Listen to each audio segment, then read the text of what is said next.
إن الولد مهما بالغ في بر والديه إذا مات والده يندم أنه لم يزد برا، لما يدركه من عظم تلك النعمة. ومما يعينه أيضا على بر والديه أن يدرك أن الدنيا كلها قليلة، وأن متاعها كله قليل، وأن المصير إلى الله، وأن الفوز بما يرضي الله سبحانه وتعالى.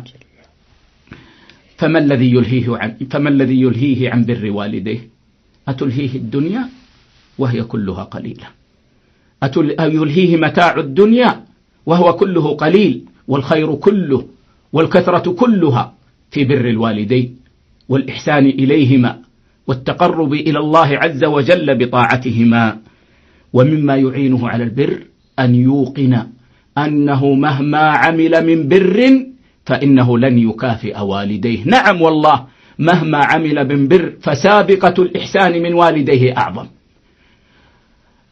أقل ما في الأمر أنه يبرهما وهو ينتظر موتهما، وهما كانا يحسنان إليه، وهما يرجوان حياته ويعملان على بقائه ما أمكنهما ذلك.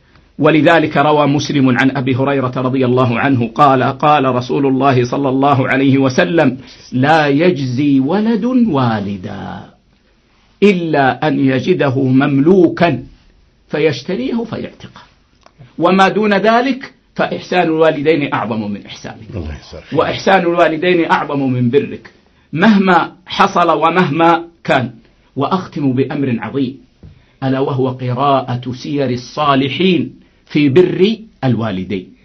فقد ضرب سلفنا الصالح أروع الأمثلة في بر الوالدين، وأضرب شيئا من الأمثلة. أبو هريرة رضي الله عنه كانت له مزرعة في وادي العقيق، فكان إذا دخل أرضه صاح بأعلى صوته: عليك السلام ورحمة الله وبركاته يا أمتاه، فتقول: وعليك السلام ورحمة الله وبركاته، فيقول لها: رحمك الله كما ربيتني صغيرا. كلما دخل المزرعة يقول هذا، وتقول هي: يا بني وأنت فجزاك الله خيرا ورضي عنك كما بررتني كبيرا.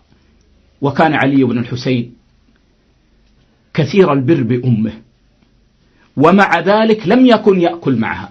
سبحان الله، كثير البر بأمه ومع ذلك لم يكن يأكل معها. لاحظ الناس ذلك فسألوه سؤالا: لم لا تأكل مع أمك وأنت أبر الناس بها؟ فقال: أخاف أن تسبق يدي إلى ما سبقت إليه عينها فأكون قد عقبتها. لا إله إلا الله.